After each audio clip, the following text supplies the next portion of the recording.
Qu'est-ce que la philosophie ? Pourquoi des philosophes ? Nos invités sont le docteur Marielle David, pédopsychiatre et psychanalyste, le doyen François Guéry, philosophe, l'historien et géopoliticien Alexandre Adler, le directeur de radio Alexis Lacroix. Nous commençons donc par un texte du Phédon de Platon où Socrate expose son parcours intellectuel. Dans ma jeunesse, j'avais conçu un merveilleux désir de cette science qu'on appelle la physique. Il me semblait que c'était une chose magnifique de connaître la cause de chaque chose, les causes de corruption des phénomènes célestes et terrestres. Mais à la fin, je découvris que pour ce genre de recherche, j'étais aussi mal doué qu'on peut l'être. Et maintenant, demanda Cébès, qu'en penses-tu ? Je suis loin, par Zeus, répondit Socrate, de croire que je connais la cause des choses. Mais un jour, ayant entendu quelqu'un lire dans un livre dont l'auteur était un Anaxagore, que l'esprit est l'organisateur et la cause de toute chose, l'idée me ravit. Je me réjouissais d'avoir trouvé dans la personne d'Anaxagore un maître selon mon cœur. Je pensais qu'il me dirait d'abord si la terre est plate ou ronde, et s'il disait que la Terre est au centre du monde, qu'il me ferait voir qu'il était meilleur qu'elle fût au centre. De même, au sujet du Soleil, de la Lune et des autres astres, j'étais disposé à faire les mêmes questions. Prenant ces livres en toute hâte, je les lus aussi vite que possible. Je ne tardais pas, camarade, à tomber du haut de cette merveilleuse espérance, car avançant dans ma lecture, je vis un homme qui, au lieu d'assigner des causes réelles à l'ordonnance du monde, prend pour des causes l'air, l'éther, l'eau et quantité d'autres choses étranges. Appeler cause de pareilles choses, c'est extravagant. Quant à moi, pour connaître une telle cause, comme elle se dérobait et que j'étais impuissant, j'ai changé de direction pour la chercher. Je craignais que mon âme ne devînt complètement aveugle si j'essayais de les saisir avec un de mes sens. Je crus alors que je devais recourir aux principes et regarder en eux la vérité des choses. Voilà le chemin que j'ai pris. Donc, ce discours de Socrate est très intéressant. Dans le Phédon, l'un des dialogues les plus connus, qui raconte les derniers instants de Socrate avant sa mort et qui relate son parcours intellectuel. Que peut-on en retenir ? À mon sens, deux choses. Vous me direz si vous en êtes d'accord. D'abord, l'ampleur de l'influence des physiologues.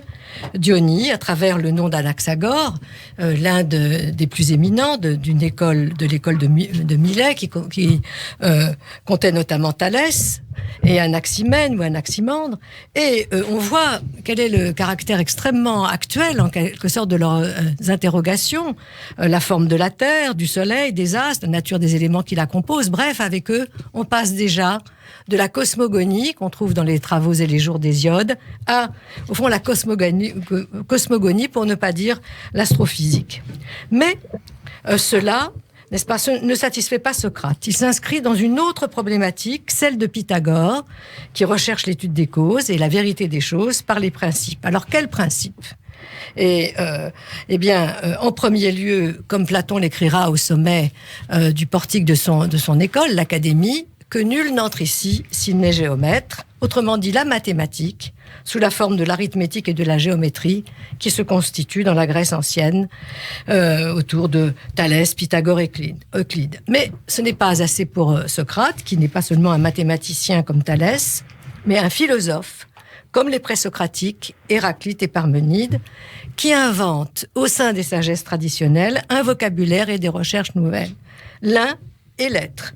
Autrement dit, la naissance de la philosophie est directement liée peut-être, et là, je voudrais vous interroger sur ces questions, à une mutation qui s'est introduite dans la sagesse grecque. On sait que toutes les civilisations ont connu des sagesses, toutes les sociétés humaines, mais un ovni est venu, la science mathématique, et désormais, dans la recherche de la sagesse morale, fondée sur le vécu humain, qui faisait le fond de toutes les grandes sagesses, un nouvel élément, la raison, le concept, le raisonnement et non l'essence, la science, et donc la sagesse va désormais comporter non seulement une morale, elle est repensée par Socrate, mais également une réflexion sur les savoirs, sur la culture, sur la nature, l'être et l'un, et donc une étonnante nouveauté dans la philosophie. Et je voudrais vous poser au fond et vous demander de réfléchir à ces questions. Quelles en sont les conséquences ont-elles une actualité? Et je vais commencer pour répondre à ces questions par vous, cher François Guéry. L'histoire de la philosophie antique, nous le savons, distingue traditionnellement donc les physiologues et les pythagoriciens, mais des présocratiques qui viennent directement avant Socrate et Platon, Héraclite, Parménide, Empédocle. On ne les connaît pas très bien puisqu'on n'a que des recueils d'extraits de ce qu'ils ont dit, peu de textes, mais néanmoins, est-ce que vous pourriez, François, nous dire en quelques mots, n'est-ce pas, comment ils ont présidé à la naissance de la philosophie et qui sont ces premiers philosophes, autant que nous éclairer sur leur actualité s'ils en ont une. Oui, je pense que déjà, une première remarque, c'est que ces Grecs nous dépassent vraiment de beaucoup. Ils ont une curiosité, une audace dans la pensée en tant que précurseurs que nous avons du mal à égaler, même si sur le plan purement scientifique, évidemment, il y a eu entre-temps des progrès, mais très très tardifs, que ce soit Euclide ou Pythagore, pendant longtemps, étaient au fond, je dirais, irréfutables. Mais je passe à autre chose. Il y a un monde présocratique, enfin je trouve que l'expression n'est pas terrible, c'est un petit peu comme préhistorique ou avant Jésus-Christ, bon, le chronologique n'est pas vraiment suffisant. Présocratique, c'est un bloc que vous avez d'ailleurs déjà divisé en deux, avec d'un côté les physiologues et de l'autre côté les ontologues. J'ai suivi l'histoire de la philosophie plus classique. Oui, tout à fait.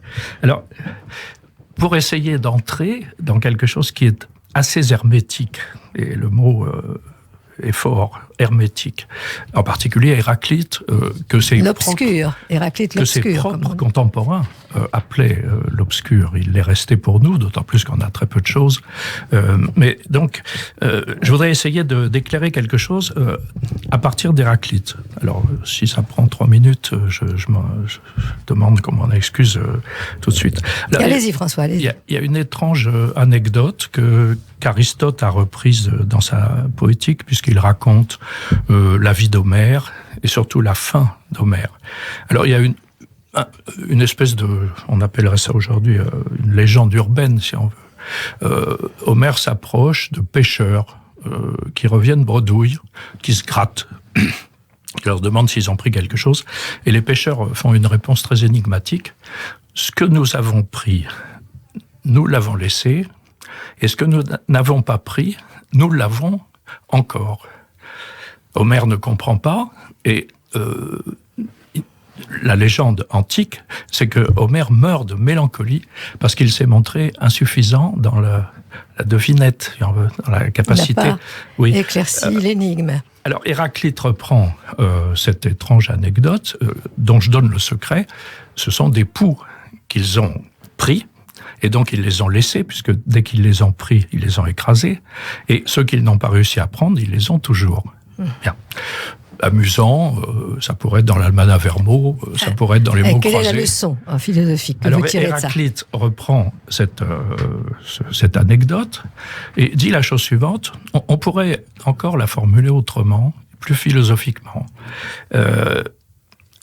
Les choses manifestes, nous les avons prises et nous les avons laissées.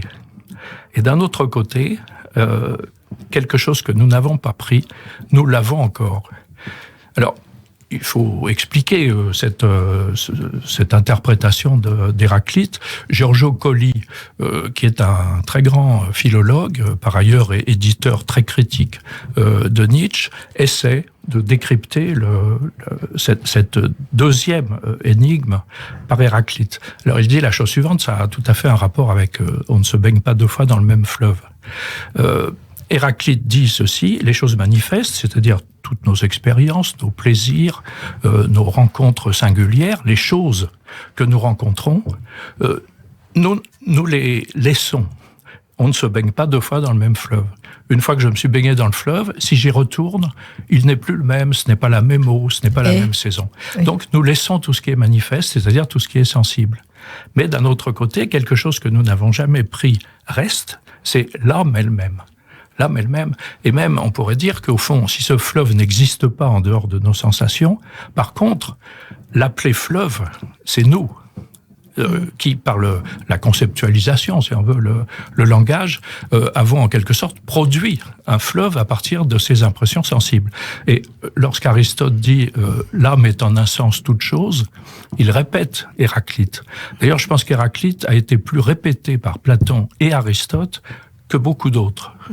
Il est, d'une certaine manière, au fond, celui qui a ouvert un champ à cette étude de l'âme qui délaisse le monde des sens, la variété des sens. Merci François, vous avez répondu sur un principe, mais alors, il y en a un autre, parce qu'en dehors d'Héraclite, il y a aussi Parménide, oui. Il en est un autre, et je voudrais revenir justement sur le rôle, enfin sur l'influence de Pythagore et des pythagoriciens sur Platon, et là je vais me tourner vers vous, Alexandre, pour nous demander d'essayer d'éclairer cette question. Puisque je rappelle l'importance, n'est-ce pas, de la mathématique pour la philosophie platonicienne. Qu'est-ce que vous nous diriez de cela, Alexandre ? Beaucoup d'énigmes, mais quelques certitudes. D'abord que Pythagore n'est pas grec. C'est une chose qui est répétée. Bien sûr, il est né à Samos, mais en fait, il est d'origine orientale. On ne sait pas s'il s'agit de l'Anatolie ou s'il s'agit en fait de l'Égypte. Mais d'une manière ou d'une autre, on voit bien que la filiation dont Pythagore s'autorise n'est pas grecque. Deuxièmement, il y a aussi, bien entendu, derrière tout cela, tout ce que, à la fin de l'époque hellénistique, quand la culture égyptienne et la culture grecque vont se mêler à Alexandrie, la compréhension qu'il y avait en fait une philosophie et une mathématique égyptienne, essentiellement transmise de manière orale, ésotérique par initiation, mais qui dépassait souvent de beaucoup les connaissances qui étaient encore celles de la Grèce et qui, d'une certaine manière, apparaît dans cette affaire, comme d'ailleurs dans tous les mythes, comme l'Atlantide, qui sont exprimés dans le Timée par Platon, comme l'élève de l'Égypte. Et cette idée de cette filiation par la philosophie orientale est évidemment résumée par la figure de Pythagore. Pythagore, en fait, à travers un certain nombre de vérités mathématiques très importantes, c'est le théorème de Pythagore, mais tant d'autres, est en fait déjà l'initiateur d'une compréhension du monde qui n'est pas exactement celle de la Grèce, mais qui amène projette la Grèce dans un savoir qui lui était jusque-là étranger. Et bien entendu, dans cette affaire, il y a bien entendu l'importance de la mathématique, ou des deux branches des mathématiques, l'algèbre, enfin l'algèbre n'est pas encore l'algèbre, mais la géométrie et la géométrie. Oui. Et en effet, à partir de là, n'entre dans ici qui n'est pas géomètre, il y a l'idée qu'effectivement les essences mathématiques sont le véritable protocole de lecture de la nature. Oui. Alors bien entendu, de la part de Platon, cette prise de position pythagoricienne est aussi une position évidemment apparemment radicale, mais peut-être plus centriste qu'on imagine. Oui. Parce qu'on dit en effet que dès lors, évidemment, cette idée platonicienne est une idée élitiste qui ne fait plus place, bien entendu, au savoir commun, à la sorte de phénoménologie qui est la tchatch, en fait, la discussion permanente dans laquelle la Grèce s'abandonne. Non. Bien entendu, Platon dit il y a une science dont les protocoles sont mathématiques. Oui. Mais il dit aussi que cette science est la véritable chance de sauver la République. Oui. Mais alors là, Alexandre, vous me tendez un relais pour vous poser une autre question qui me taraude. C'est que, au fond, les philosophes, je pense à Alain, à Merleau-Ponty, ont insisté sur le caractère un peu anomique de Socrate. Il était un citoyen athénien, il se promenait pourtant comme un étranger dans les rues d'Athènes, il tirait par la manche ses concitoyens. Il critiquait la technique, la politique, l'art, et d'ailleurs ses accusateurs l'ont mis en cause pour avoir voulu mettre par terre les valeurs et les dieux de la cité. Est-ce qu'il n'y a pas aussi dans cette naissance de la philosophie dans la Grèce ancienne un rapport avec la démocratie, avec la démocratie Ce serait une grave erreur de faire de Platon un démocrate. Oui. Bien au contraire, c'est un défenseur et un pourfendeur justement des conditions des représentations du vulgaire. Et d'ailleurs, c'est Xénophon qui est beaucoup plus bête que Platon. On voit le côté profondément réactionnaire de Socrate véritablement à l'état pur. Certes, mais c'est contre la démocratie. Oui, peut-être, mais ma question, c'est que tous ces physiologues, ces philosophes sont n'est-ce pas, dans des cités-États qui avaient développé des modalités d'échange démocratiques qu'on ne trouvait pas ailleurs. Et oui. Oui. Alors, qu'est-ce que vous dites? C'est tout le paradoxe de Platon, qui est en effet un pourfendeur de la démocratie, mais au nom de valeurs qui sont celles du dialogue et de la communication. De la communication et puis aussi de l'échange d'idées qui ne sont pas dites tout à fait, qui sont encore à découvrir, qui sont encore objet de débat. Et donc, d'une certaine manière, malgré les réserves très grandes que Socrate éprouve évidemment vis-à-vis de la démocratie, il en est quand même un défenseur. Bien sûr. Il est défenseur du dialogue démocratique et du logos. Et à partir de là, évidemment, c'est le grand moment de l'apogée de la Grèce. Alors, il reste que, quand même, les partisans du logos, les vrais, sont pas les socratiques, ce sont ses adversaires. Mais alors, Marielle, chère Marielle David, les questions philosophiques, les premières questions philosophiques, l'être, qui vont s'inscrire d'ailleurs à l'état civil de l'histoire de la philosophie. Est-ce que vous trouvez qu'elles ont une actualité pour la connaissance de la psyché? La question que j'ai envie de vous poser, c'est qu'est-ce que les philosophes apportent aux psychanalystes? Et je vous la pose d'autant plus qu'il est frappant que Jacques Lacan, qui est un des grands penseurs de la psychanalyse de notre époque, s'est appuyé sur un philosophe, d'ailleurs tout à fait remarquable que nous connaissons, Jacques-Alain Miller. Mais qu'est-ce que les philosophes apportent à la psychanalyse, Marielle? Bon, donc effectivement, la question de l'un et de l'être a été traitée dans le séminaire de 2011, qui j'espère ne sera pas le dernier, de Jacques-Alain Miller. Il a commencé par l'appeler l'être et l'un, et in fine, il a voulu l'appeler l'un tout seul. L'un tout seul. Oui. Bon. Donc, d'une certaine façon, je vais reprendre le propos de François Guéry. Que dit quel est le point d'attaque de Jacques-Alain Miller? Il différencie pour Lacan la question de l'ontologie, c'est-à-dire de l'être, avec l'ontique, qui est un mot de Lacan, semble-t-il, c'est-à-dire ce qui est, ce qui existe et non pas l'idéal. L'être et les temps, c'est du Heidegger. Voilà. Nous connaissons ça. Voilà. Donc, et alors en réalité, Platon renonce d'une certaine façon à ce qui est sensible, à ce qui est perçu par l'État, pour mettre l'idée au-dessus des sens. Voilà le grand pas qu'il fait. Et d'une certaine façon, je pense que tout ce qui a été lié au langage après la guerre est platonicien, puisqu'on considère que le langage est préalable même aux choses. Alors, on ne peut appeler ça table que parce qu'il y a du langage avant. Donc, d'une certaine façon, Platon, là, c'est poursuivi. Mais actuellement, on en revient justement au présocratique. Parce qu'on est obligé de prendre en compte ce qu'il en est du sensible. Oui. Et c'est absolument essentiel pour la psychanalyse, parce que il est évident que si on laisse cette recherche, que je fais par exemple avec Bernard Goltz, qui lui est pédopsychiatre, et qu'on abandonne, nous psychanalystes, cette recherche sur le lien entre le sens et la psyché, c'est-à-dire ce qui est antérieur au langage, antérieur à l'idée, eh bien tout simplement, il n'y aura que les neurologues qui se préoccuperont de la psyché. Ah, comme c'est intéressant. Donc voilà l'actualité de ce débat pour des questions vraiment fondamentales aujourd'hui. Alors ma dernière question est à notre ami Alexis Lacroix. Cher Alexis, aujourd'hui on ne cesse de créer des universités populaires de philosophie, des cafés de philosophie, des magazines écrits ou filmés consacrés à la philosophie. Vous-même, vous nous accueillez généreusement à Radio J. Comment expliquez-vous, comme journaliste, très attentif à ce qui se passe, le regain et l'actualité de la philosophie aujourd'hui, et pourquoi tant de nos concitoyens ont cet intérêt, Alexis.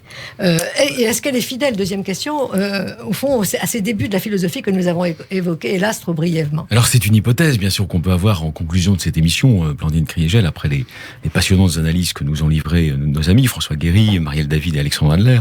C'est l'hypothèse, au fond, d'un retour, vous voyez, c'est-à-dire inconsciemment, bien sûr, ça serait un des paradoxes terminaux de notre modernité, mais nos contemporains feraient retour à ce que fut cette discipline dans ces aubes pré-socratiques et socratiques que nous venons d'évoquer. C'est d'ailleurs en consonance aussi avec, on y viendra dans une de vos émissions, Blandine, l'esprit juif. L'esprit juif, c'est l'idée qu'on avance à deux, ou qu'on avance dans le pile-poule, qu'on avance dans le dialogue, qu'on avance dans le débat contradictoire, dans la riposta vers la vérité, que la vérité ne se dévoile pas toute seule, qu'on a besoin d'être plusieurs pour la faire se dévoiler, d'être plusieurs dans la confrontation d'idées. Ça serait au fond le retour à cette conception très antique de la philosophie qui n'aurait jamais disparu. Et ça va aussi, bien sûr, à l'encontre, sans doute aussi, de la maîtrise, de la domination dans la modernité des philosophies du sujet. Merci beaucoup, cher Alexis. Alors, justement, nous allons explorer, parce qu'il n'y a pas eu que des philosophes grecs, même si la philosophie est née en Grèce, les philosophes juifs, les philosophes chrétiens, les philosophes arabes, bref, au fond, toute cette actualité des philosophes. Merci à vous tous.